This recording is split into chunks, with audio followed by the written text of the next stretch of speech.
और मैं बहुत एक्नॉलेज करना चाहती हूँ पद्मा मैम को और सभी मास्टर्स को जो इतना रेगुलरली आ रहे हैं। हाँ, थैंक यू मैम। हाँ, थैंक यू। 24 श्लोक। संजय उवाच एवमुक्तो हृषीकेश गुडाकेशनि भारत सेनरूमयो मध्ये स्थाप्यति रथोत्तम। 25 श्लोक। भीष्मद्रोण प्रमुखतः सर्वेषां च महीक्षिताम् उवाच पार्थ पश्येतान् समवेता कुरुनीति। आप लोग पढ़िए, जो पढ़ना चाहते हैं प्लीज। कहीं भी ना प्रॉब्लम हो तो मैं स्पेलिंग करने में हेल्प करूंगी। वो संधि कर देने से ना शब्दों को आप खोल देने से आप उच्चारण कर पाएंगे। तो मैम इसकी थोड़ी संधि बता दीजिए, कम से कम सेकेंड लाइन की एक बार थोड़ी। भीष्म भीष्म द्रोण अच्छा। प्रमुखतः सर्वेषां च महीक्षिताम् उवाच पार्थ पश्येतान् समावेतान् कुरुन्। ये कुरुन् इति है, इसलिए कुरुन् इति को कहा गया। ई को इधर लेके आ जाइए और ना को इधर लेके आ जाइए, ई को इधर लाइए, कुरुन् इति हो जाएगा वो। ऐसे है मैं। और ये ऊपर के देखिए 24 में है एक सेनहु उभयो मध्य। अभी आप पढ़ सकते हैं, इसका मतलब दोनों सेना के बीच में। सेनयु वो चतुर्थी विभक्ति हो जाता है, तो इसीलिए वो दोनों सेनाओं के बीच में। उभयो मतलब बीच में, मध्य। स्थाप्यति रथो उत्तम।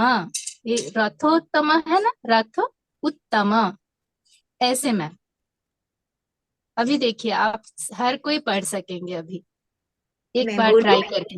हाँ मैम।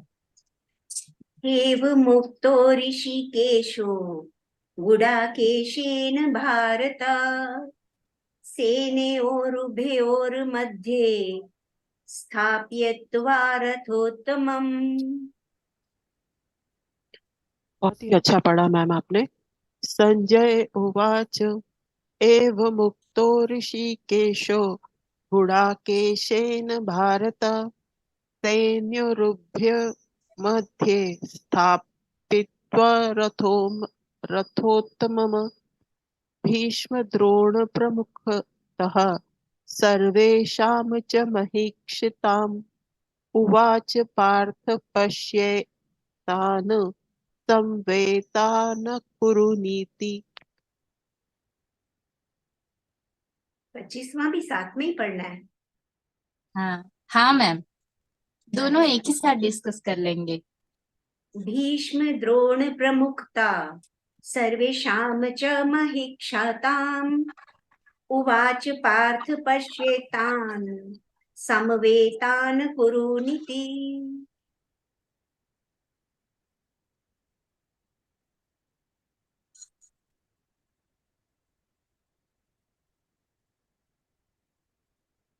हो गया 25वां। अभी और कोई पढ़ेंगे? मैं पढ़ती हूँ। हाँ पढ़िए। संजय उवाच एवमुक्तो ऋषिकेशो गुडाकेशेन भारत सेनयोरुभयोर्मध्ये स्थापयित्वा रथोत्तमम्। 25वां। भीष्म द्रोण प्रमुखतः सर्वेषां च महीक्षिताम् उवाच पार्थ पश्येतान् समवेतान् कुरुनीति। भगवत गीता अध्याय पहला अर्जुन विषाद योगः 24वें श्लोक।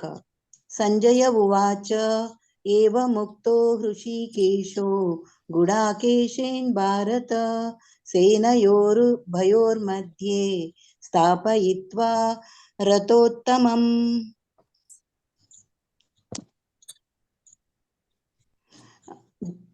श्लोक 24। 25वां भी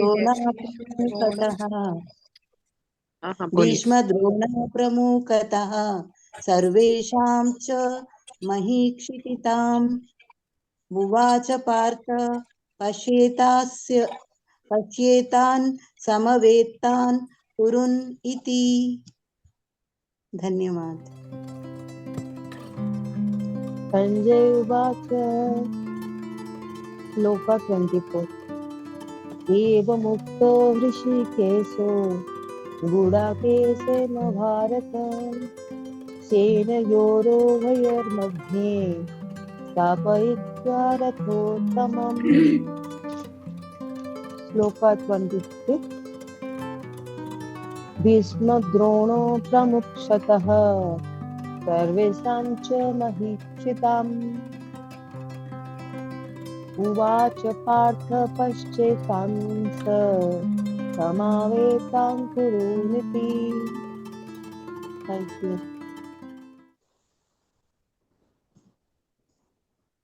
मुझे लगता है सबने पढ़ लिया। अभी मैडम इसका अर्थ करेंगे, भावार्थ करते हैं। भावार्थ इस श्लोका में संजय धृतराष्ट्र को कहते हैं कि हे धृतराष्ट्र, यहाँ पर धृतराष्ट्र को भारत बोल के संबोधन किए हैं संजय ने, वो भी बाद में हम डिस्कस करेंगे क्यों कहा गया भारत बोल के। धृतराष्ट्र को बोलते हैं कि हे भारतवंशी भारत। जब अर्जुन ने कृष्ण परमात्मा को रथ दोनों सैन्य के बीच में लेके खड़ा करने के लिए बोले, तब कृष्ण परमात्मा रथ को दिव्य उत्तम रथ को दोनों सेना के बीच में द्रोणा और भीष्म, गुरु द्रोणा और पितामह भीष्म सामने जाके रथ को रख दिया। ऐसे संजय ने धृतराष्ट्र को बोल रहे हैं कि अर्जुन ऐसे बोले और कृष्ण परमात्मा ने ऐसा किया बोल के ये कह रहे हैं। ये जब कह रहे हैं, इसमें कहते वक्त वो तीन शब्द एक ही इंसान, कृष्ण को कितने बार ऋषिकेश कहा गया, अभी अर्जुन को यहाँ गुड़ाकेश कहा जा रहा है। और धृतराष्ट्र को हम बहुत बार देखे हैं कि कौरव के पुत्रों को धृतराष्ट्र पुत्राणा धृतराष्ट्रस्य बोलते हैं, कौरव नहीं बोलते हैं, धृतराष्ट्र के पुत्र बोलते हैं। ऐसे ही यहाँ पर धृतराष्ट्र को धृतराष्ट्र नहीं कहा गया है, भारत बोल के संबोधन कर रहे हैं। क्यों भारत बोल के बोल रहे हैं? भारत शब्द का आज अर्थ समझते हैं हम सब। भारत का अगर संधि विच्छेद करते हैं तो भा प्लस रथ होता है। भा का अर्थ है प्रकाश, भा का अर्थ है ज्योति, और रथ का अर्थ है उसमें प्रकाश में लीन होने वाले या प्रकाश को पकड़ के रखने वाले, जिसके चारों तरफ प्रकाश ही प्रकाश रहता है। प्रकाश का एक शक्ति क्षेत्र रहता है, वैसे लोग को भारतीय कहते हैं। इतने तेजोमय। अभी आप सभी को गर्व होगा कि आई एम इंडियन। अभी आप बोलेंगे मैं भारतीय हूँ। आप भारतीय कहें या भारत बोले या भारतीयों भी बोले, जो भी बोले, इसका अर्थ ये है कि आप प्रकाश जितना तेजोमय है, इसीलिए आपको भारतीय कहा जा रहा है। हमारा ये आइडेंटिटी है भारतीय कहने का। तो यहाँ पर धृतराष्ट्र को हे भारतवंशी, उस तेजोमय वंश के। आपने रथ को क्या बोला? रथ क्या है? ये यहाँ त का डिफरेंस अलग है मैम। वो रथ अलग है, ये रथ अलग है। देखिए ये रथ मतलब लीन हो जाना, उसमें प्रकाश को पकड़े रहना या प्रकाश के साथ लीन हो जाना। ठीक है, ठीक है। हाँ, ये रथ का मतलब लीन हो जाना, प्रकाश में लीन हो जाने वाले को। और एक उपनिषद है जो भारत का दूसरा मीनिंग भी देता है, जिसमें भारत का मीनिंग आता है कामना, डिजायर, और आता है उसका मीनिंग चाहना, देखना, दृष्टि, मनोज और विचार करना, सोचना। ये सभी भारत के मतलब पर्यायवाची शब्द जो बोलते हैं, परिवाचक शब्द जो बोलते हैं, पर्यायवाची कुछ बोलते हैं। हाँ, वो शब्द है। लेकिन यहाँ पर ड्राइवर धृतराष्ट्र के लिए, हाँ, धृतराष्ट्र के लिए वो कोई भी शब्द, मतलब वो आंखों से तो वो दृष्टिहीन है, तो वो देख नहीं सकते, वो शब्द नहीं बैठ रहा है। और कौन सा शब्द बैठेगा? सोचना। सोचना शब्द भी सही बैठ नहीं रहा है, क्योंकि वो मोह में, पुत्र मोह में इतना अंधे हो चुके हैं कि उनका विचार शक्ति नष्ट हो चुका है, वो सोच नहीं सकते। मतलब यहाँ सोचना भी नहीं बैठ रहा है। तो और एक शब्द बच रहा है, कामना। उनको बहुत ज्यादा कामना है, किस चीज का? उनका पुत्र मोह के वजह से उनको पुत्र लोगों का विजय का कामना है, ये बोल रहे हैं। वो कामना वाले महाराज का, जो पुत्र के विजय के लिए जितना कामना है आप में, वो महाराज बोल के धृतराष्ट्र को यहाँ समझे संबोधन कर रहे हैं। देखिए, आप वो भरत वंश के महाराज हो जो प्रकाश को पकड़ता है, लेकिन अभी आप किसको पकड़े हो? कामना को पकड़े हो, पुत्र मोह के वजह से। ये संबोधन है यहाँ पर धृतराष्ट्र का। और यहाँ पर और एक वर्ड बोला गया है, ऋषिकेश। हम जैसे हमेशा इस शब्द से परिचय है, कृष्ण परमात्मा का ही नाम है। ऋषि का मतलब इंद्रिय है, केश का मतलब भगवान। तो इंद्रियों का जो देवता है, जो सभी अपने इंद्रिया और सभी पर जीव, सर्व प्राणियों को, इंद्रियों को जो अपने बस में रखे हैं, वो है ऋषिकेश। तो यहाँ पे गुड़ाकेश, गुड़ाकेश किसको बोला गया है? अर्जुन को बोला गया है। आप सभी लोग ध्यान में गुड़ाकेश, ध्यान कुछ चलता है ना, गुड़ाकेश बोलते हैं। गुड़ाकेश का मतलब क्या है? नींद को जय करने वाला, एक है गुड़ाकेश। और दूसरा क्या है? जो जिसके बाल जटा, जो ऋषि जैसे जटा, ऋषि लोगों को जटा जैसे हो जाता है ना, वो लोग और अपने बालों के ऊपर ध्यान नहीं देते, अपने लक्ष्य के साधना पर ही उनका ध्यान देते हैं। और उनका बाल के ऊपर, बाल को तेल लगाना है, बाल को साफ करना है, उसको कंघी करना है, ये सब के ऊपर उनका ध्यान, शरीर या बालों के ऊपर उनका ध्यान नहीं रहता। उनका ध्यान सिर्फ अपने लक्ष्य साधना पर रहता है। इसीलिए ऋषि मुनि लोगों का बाल देखिएगा कैसे बन जाता है, जटा जटा बन के बहुत लंबे लंबे बाल हो जाते हैं। तो वो अपने लक्ष्य साधना पर ही रहते हैं। ऐसे ही अर्जुन भी बचपन से अपने लक्ष्य साधना पर ही जुटे हुए हैं, अभी से नहीं। अभी तो कुरुक्षेत्र का युद्ध आरंभ हुआ है, तब से नहीं। अर्जुन कब से लक्ष्य, ऐसे ही गुड़ाकेश बने हुए हैं, सिर्फ अपने लक्ष्य के ऊपर डटे हुए हैं बचपन से। जब से वो युद्ध विद्या सीख रहे हैं, तब से वो ऐसे ही है, सिर्फ अपने लक्ष्य को साधना है। वो लक्ष्य क्या है? जब ये लोग बचपन में थे, बचपन में युद्ध सीख रहे थे, इनके दो गुरु होते हैं, एक कृपाचार्य, एक द्रोणाचार्य। कृपाचार्य जो है इनके कुल गुरु हैं। वहां पर पहले सीख लेते हैं सब विद्या, इसके बाद उच्च युद्ध सीखने के लिए द्रोणाचार्य आते हैं। द्रोणाचार्य के पास ये लोग युद्ध विद्या सीखते हैं। तो युद्ध विद्या सिखाने से पहले द्रोणाचार्य कौरवर और पांडवों को एक पेड़ के ऊपर एक पक्षी को दिखा के बोलते हैं, सब लोग धनु को इसमें तीर साजो, तीर लगाओ। तो सब लोग बोलते हैं क्या दिख रहा है, क्या दिख रहा है? एक आंख बंद करके देखो और क्या दिख रहा है? सब बोलते हैं मुझे आकाश दिख रहा है, फूल दिख रहा है, पत्ते दिख रहा है, सब दिख रहा है। सब जितना, हर कोई ऐसा बोलता है, मुझे पक्षी, कोई मुझे पक्षी दिख रहा है बोलता है, हर कोई बोलता है सब सब दिख रहा है। लेकिन अर्जुन जब आते हैं, अर्जुन की बारी, तो द्रोणाचार्य पूछते हैं अब तुम बोलो तुम्हें क्या दिख रहा है? तो अर्जुन बोलते हैं मुझे पक्षी भी नहीं दिख रहा है। तो फिर क्या दिख रहा है? सिर्फ पक्षी का आंख दिख रहा है, और इसके अलावा मुझे कुछ भी नहीं दिख रहा है। देखिए उसका लक्ष्य कितना दृढ़ है, कितना वन पॉइंटेड है, कि गुरु बोले कि तुम्हें उस पक्षी का आंख में बाल लगाना है, तो उस अर्जुन को वो आंख के अलावा और कुछ भी नहीं दिख रहा है। तो वो है गुड़ाकेश। हम जब कोई भी कार्य करें, हमारा भी लक्ष्य साधना वैसा ही होना चाहिए। हम जो सोचे हैं, जिस पे हमारा लक्ष्य है, उसी पर ही हमारा अटेंशन होना चाहिए, ना कि इधर उधर पर। दुनिया के हर चीज हमें दिखाई देता है, दिखाई देंगे, लेकिन हमारा लक्ष्य नहीं दिखता है।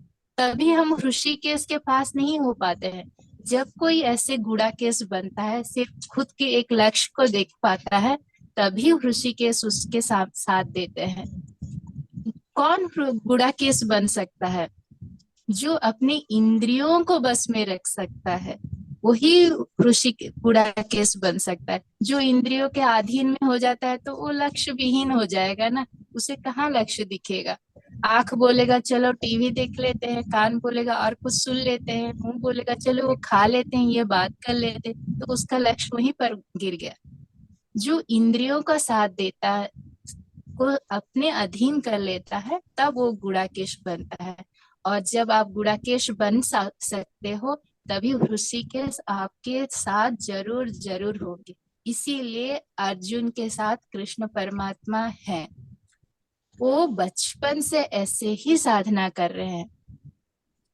तब जब ये बात हुई, तब सब लोग देख रहे थे। द्रोणाचार्य भी बहुत खुश हो गए। एक दिन ये बात अश्वत्थामा को पता चल गया। अश्वत्थामा बोले कि सभी आश्रम में जितने खाने वाले होते हैं, उनको बोले कि अर्जुन को कभी अंधेरे में खाना मत देना, हमेशा अर्जुन को उजाले में खाना देना। तो एक बार ऐसे खाना दे रहे थे और हाँ, बत्ती तो चलता है ना, बत्ती चली गई। तो अर्जुन ना वो अंधेरे में भी खा पा रहा था खाना, वो खाना निकाल के मुंह में डाल रहा था। तभी उनको अचानक ये ख्याल आया, अगर मैं अंधेरे में वहां का खाना मेरे मुंह में जा सकता है, तो मैं अंधेरे में लक्ष्य साधना क्यों नहीं कर सकता। तभी वो खाना छोड़ के वहीं तुरंत फिर वो पेड़ पे गए, वहां पे एक रखी चीज, वहां पे लक्ष्य साधना करने के लिए आरंभ कर दिया। वो शब्द सुन के ना उनके गुरु द्रोण बाहर आ गए। कौन बाहर है बोल के जब देखते हैं कि अर्जुन, इतना छोटा सा अर्जुन, वो अंधेरे में कुछ नहीं दिख रहा है, वहां पर वो लक्ष्य साध रहा है। तो वो गुरु द्रोणा देख के पूछते हैं कि क्या कर रहे हो। वो बोले कि अभी मैं अंधेरे में अगर खा सकता हूँ, मेरे मुंह में अगर खाना जा सकता है, तो अंधेरे में मैं लक्ष्य क्यों साध नहीं सकता। इसीलिए मैं सोचा कि मैं अंधेरे में लक्ष्य साध सकता हूँ, तो ये अभ्यास करने के लिए मैं तुरंत आ गया। ये सुन के द्रोणाचार्य इतना खुश हो जाते हैं, इतना खुश हो जाते हैं, और बोलते हैं कि तभी उनको वचन देते हैं कि मैं तुम्हें इस दुनिया का सबसे बड़ा धनुर्धारी बनाऊंगा, तुम ही मेरे सर्वश्रेष्ठ शिष्य बनोगे। और उनको ना सभी धनुर के सभी विद्या सिखाते हैं। और आप यहाँ और एक बात देखिए, अश्वत्थामा जो है, उनको कितना आगे का सोच था कि अर्जुन अंधेरे में भी साध सकता है। इसीलिए वो बात उनको, अश्वत्थामा भी बहुत बड़ा योद्धा है। हम जब बोलते हैं 7 मृत्युंजय लोगों का नाम लेते हैं, उसमें अश्वत्थामा एक है। अभी भी है अश्वत्थामा। 7 जन जो अभी तक इस भूमि में है, उनमें अश्वत्थामा एक है। तो अश्वत्थामा का कितना आगे का सोच है देखिए, कि उनको पता कैसे चल गया कि अर्जुन अंधेरे में भी बाण चला सकता है। इसीलिए वो पहले से लोगों को मना कर, सबको बोल के रखे थे कि इसको अंधेरे में कभी मत रखना, कोई काम करने के लिए मत देना, इसको हमेशा, अर्जुन को हमेशा उजाले में रखो। फिर भी जो जिस चीज के लिए बना होता है, वहां पर वो भगवान उसको पहुंचा ही देता है।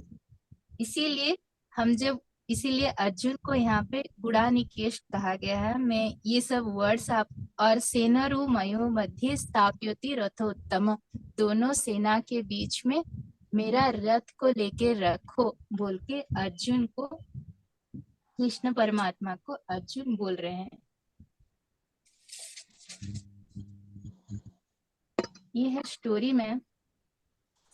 उसका थोड़ा सा मैं जो आपको बोलने वाली थी, ये उसका स्टोरी बहुत है। बढ़िया, बहुत ही बहुत अच्छी स्टोरी मैम, बहुत ही अच्छा। ये है।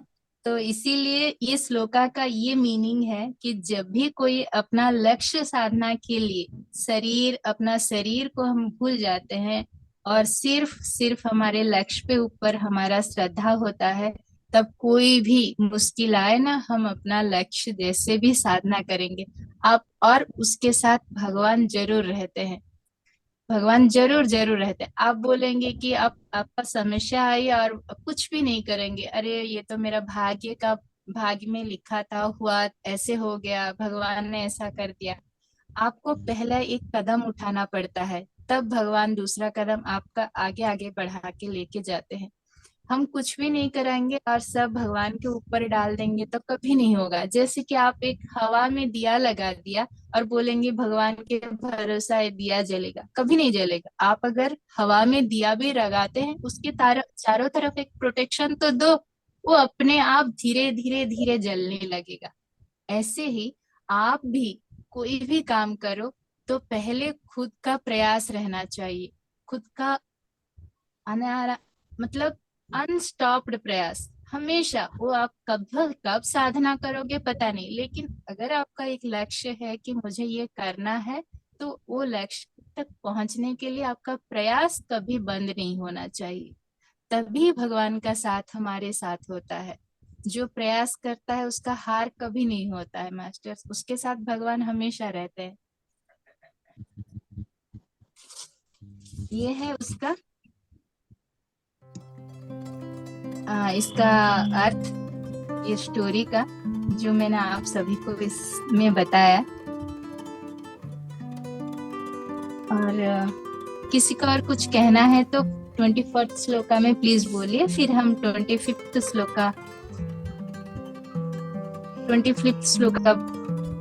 मैम मुझे आपने बहुत अच्छा बोला है। बस ये मैं ऐड करना चाहती हूँ कि आजकल जो PSSM में गुडाकेश का जो एक ग्रुप बना हुआ है, आप लोग भी जानते होंगे, वहाँ भी रात में जो है ध्यान करने की ही मतलब प्रैक्टिस को वो सर बताते हैं। और कई मास्टर्स PSSM में ये प्रैक्टिस कर रहे हैं कि रात में मेडिटेशन करने की। तो गुडाकेश मतलब आज भी लोग प्रैक्टिस करें। Yes, thanks. Thank you ma'am. और 25th श्लोका है, द्रोण भीष्म द्रोण प्रमुखतः सर्वेषां च महेक्षितां उवाच पार्थ पश्येतान् समवेतान् कुरुनिति। कृष्ण पार्थ मतलब यहाँ अर्जुन है। उवाच सॉरी कृष्ण बोलते हैं कि अर्जुन को बोलते हैं, अर्जुन कृष्ण परमात्मा को बोलते हैं, हे कृष्ण परमात्मा, मेरे रथ को भीष्म और द्रोणाचार्य के सामने रखिए जाके। कि कौन कौन ये कुरुक्षेत्र में एकत्रित हुए हैं हमारे विरुद्ध, मतलब युद्ध करने के लिए। मैं उन सभी को एक बार देख लूं जो जो युद्ध करने चाह रहे हैं। तो ये है इसका विश्लेषण, तो कुछ भी नहीं है इसका। नेक्स्ट विश्लेषण, इस लाइन का विश्लेषण 26 के साथ मिल के आ जाता है। तो हम अगर 26 टाइम है क्या मैम? मैम 10 मिनट है, अगर आप बोले तो मैं 10 मिनट तो है। हाँ प्लीज आप बोल दीजिए। 26 श्लोका मैं पढ़ लेती हूँ, पढ़ के बोल देती हूँ, फिर आप रिसाइट कर देंगे तो हो जाएगा। आप सभी पढ़ेंगे, मैं पढ़ के इसका भावार्थ बोल दूं। नेक्स्ट क्लास में आप सब एक बार रीड कर दीजिएगा, ठीक है? क्योंकि इसका विश्लेषण 26 में है, इसीलिए मैं बोल रही हूँ। Yes ma'am, please go ahead. 26 shloka, तत्र पश्चात् स्थितान् पार्थः पितॄनाथ पितामहान् आचार्यान् मातुलान् भ्रातॄन् पुत्रान् पौत्रान् सखीं स्तता ससुरान् सुहृदयश्चैव सेनरूमयोरपि। यहाँ बोल रहे हैं, यहाँ पर स्थित कृष्ण परमात्मा जब दोनों सेना के बीच में रथ को, अर्जुन जैसे बोले ऐसे बोलते ही वो दोनों सेना के बीच में द्रोणा और भीष्म के सामने जाके रख देते हैं। जब ये अर्जुन जो युद्ध के लिए बहुत व्याकुल है, कब से व्याकुल है, क्योंकि ये लोग बहुत अत्याचार सहे हैं, अधर्म सहा है, उनको वो विजय के लिए इतना व्याकुल है, कब हम ये अधर्मी ये युद्ध करेंगे, अपना राज्य लेके आएंगे, ये अधर्म को समाप्त करेंगे। उनका वो वीर, क्योंकि वो क्षत्रिय है ना, क्षत्रिय है तो अधर्म के विरुद्ध ही युद्ध करेंगे। उनको मौका, कब ये मौका आएगा, कब ये मौका आएगा, 12 साल से अभ्यास भी कर रहे हैं। जब ये मौका आया, इतना व्याकुल इतने थे कि मैं कितनी जल्दी उनको देख लूं और उनको सच युद्ध कैसे कैसे करूं, उसका प्लान भी करूं और युद्ध भी मैं आरंभ कर दूं, ये सोच के वो वहां गए थे वो देखने के लिए। लेकिन वो देखने के बाद क्या हुआ, देखिए स्थिति। जब ये सोच था पहले कि अर्जुन का कि मैं किस किस के साथ, बहुत दिन हो गए अपने रिश्तेदार को देखे हुए, 12 साल हो गए, 12-13 साल हो गया रिश्तेदार को, भाइयों को, गुरुओं को, पितामह को, सभी पिता जैसे बहुत सारे लोग हैं उनको भी देखे नहीं थे। उस सब को देखे हुए, बहुत आत्मियों को देखे हुए भी बहुत दिन हो गए। दुर्योधन के पुत्र भी थे वो। फिर यहाँ बोल रहे हैं कि दोनों तरफ देखो, सेना के दोनों तरफ देखो। अर्जुन, कृष्ण परमात्मा ये भी बोल रहे हैं, अर्जुन हे अर्जुन, सेना के दोनों तरफ अपने रिश्तेदार को एक बार देख लो। यहाँ पर सामने वाले रिश्तेदार को भी देख रहे हैं और इस तरफ भी रिश्तेदार को देख रहे हैं अर्जुन। दोनों तरफ सिर्फ रिश्तेदार ही दिख रहे हैं। तो यहाँ पर जो व्याकुलता थी विजय करने का, मतलब युद्ध करके मुझे ये राज चाहिए, अपना राज, अपने ऊपर जो अत्याचार हुआ था उसका हमें बदला लेना है बोल के, जब ये लोगों को देखते हैं सामने, किन किन को देखते हैं, पिता, उनका पिता जो अर्जुन है, अर्जुन के पिता कौन है, पांडु। पांडुराज तो यहाँ नहीं है युद्ध में, लेकिन उनके ही पिता समान कौन है, उनके पिता समान है भूरिश्रवा। भूरिश्रवा कौन है मैं आपको बाद में बताऊंगी, इनका बहुत लंबा स्टोरी है। भूरिश्रवा है उनके पिता के समान, और उनके पितामह जो भीष्म है। ऐसे ही और एक भी है, सबसे कुरुक्षेत्र में सबसे वृद्ध व्यक्ति जो युद्ध किए थे वो है बाहलिक। वो कौन पता है, वो है शांतनु के भाई, बड़े भाई। शांतनु के बड़े भाई है बाहलिक। बाहलिक के पुत्र है सोमदत्त। सोमदत्त के पुत्र है भूरिश्रवा। ये है भूरिश्रवा। उनके जो पिता होंगे, पांडव के, अर्जुन के पिता होंगे, पिता समान, ये है भूरिश्रवा। भूरिश्रवा है, द्रोणा है, द्रोणा जो उनके गुरु हैं, कृपाचार्य है, भीष्म पितामह है, और बाहलिका भी है। और कौन है, शल्यराज है, शकुनी है। शल्य कौन है, शल्यराज है मगध राज के राजा, और पांडव लोगों के मामा होंगे। पांडु के 2 रानी थे, एक कुंती, 2 थी, दूसरी वाली थी माद्री। माद्री के भाई है शल्यराज। शल्यराज बहुत अच्छे इंसान है, लेकिन वो ना मदिरा पान बहुत करते हैं, मदिरा की बहुत प्रिय है। और उनको ना कोई अगर प्रेज कर दे, खुश कर दे उनको, आप बहुत अच्छे हो, ये हो बोल दे, तो वो बहुत जल्दी उस तरफ झुक जाते हैं। तो युद्ध करते वक्त दोनों सेना करते हैं ना, पांडव और कौरव 2 साइड हो जाते हैं, कौन कौन किसकी सेना में ज्वाइन करेंगे। तब ये छल करके दुर्योधन क्या करते हैं, दुर्योधन लोग उनको मदिरा पान करके उनके सैन्य में रख लेते हैं शल्यराज को, पांडव से कौरव सेना में। और किस लिए रखते हैं, अर्जुन किसका रथ, हाँ कर्ण। कर्ण का जो रथ है उसका सारथी बनते हैं शल्यराज। शल्यराज रथ सारथी, बहुत अच्छे रथ सारथी। एक रथ सारथी हम सोचते हैं, लेकिन युद्ध में रथ सारथी का काम सबसे बड़ा है, रहता है, क्योंकि उसे ही वो रथ को उस हिसाब से चलाना है, सब करना है। वो भी एक स्ट्रेटेजी ही रहता है। जैसे कि एक फुटबॉल मैच या कोई भी मैच में पीछे विकेट कीपर या गोल कीपर का जैसे इम्पोर्टेंस रहता है, ऐसे ही एक रथ सारथी का भी इतना ही। वो दुर्योधन ने सोचा कि कृष्ण परमात्मा के विरोध में वो शल्यराज को रथ सारथी बनाए, किसके, कर्ण के रथ का। इसीलिए वो शल्यराज को वहां पर रखते हैं। वो खुद के मामा है, देखिए खुद के मामा विरोधी के सैन्य में है। और है सोमदत्त है जो उनके पितामह समान है, और बहुत सारे राजा हैं, और उनके बहुत सारे मित्र हैं, इतने अच्छे अच्छे बंधु हैं। ससुराल मतलब दुर्योधन के जो ये लोग हैं, वाइफ्स जो है, स्त्री, उनके पिता, और यहाँ पांडव जो राजा थे, पंच पांडव थे, जो सिर्फ द्रौपदी ही उनकी वाइफ नहीं थी। सभी मतलब धृतराष्ट्र, अर्जुन, भीम, नकुल, सहदेव, सभी के अलग अलग वाइफ भी थे। मैं कभी नेक्स्ट क्लास में उन वाइफ के, किसके वाइफ कौन कौन थे वो सब बताऊंगी, आज टाइम नहीं होगा। तो उनके भी फिर ससुर थे।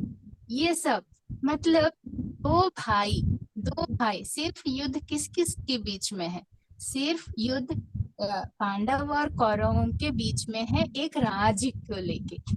और इस युद्ध में कितने आत्मीय लोगों का कोई भी इनका इनके बीच में कोई भी ये नहीं है, कोई भी हस्तक्षेप नहीं है। देखिए, कोई भी निर्दोष है, हर कोई निर्दोष है। इतने निर्दोष लोग, आत्मीय बंधु का प्राण जाएगा, इसमें भी, इस तरफ भी, इस तरफ भी।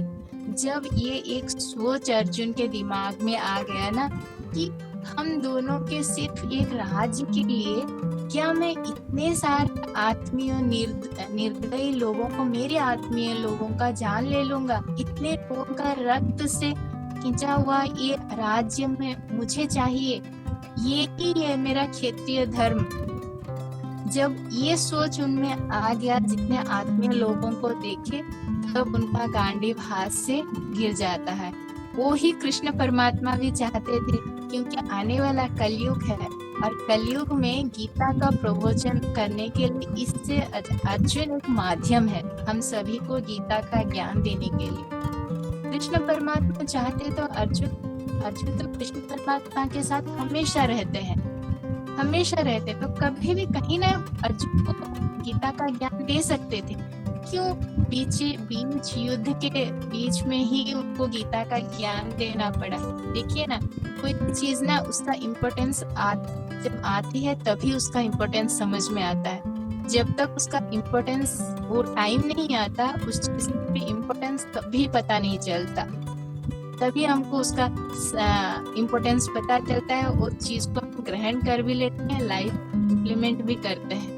इसीलिए वो कृष्ण परमात्मा वो समय ढूंढ रहे थे कि कब मैं इतना ज्ञान दूं, ऐसा ज्ञान अर्जुन के माध्यम से इस सारे जगत को दूं। Thank you. हाँ, ओके। हाँ, कलयुग में सभी को जाए, ये है मैम। मैं फिर इसका नेक्स्ट एनालिसिस, नेक्स्ट श्लोक का कल बात करेंगे। थैंक यू मैम, जरूर। Padma ma'am, thank you, thank you Anuradha ma'am, thank you ma'am, thank you so much ma'am. Thank you, बहुत बहुत धन्यवाद। Thank you. सभी को धन्यवाद। Yes ma'am, yes ma'am.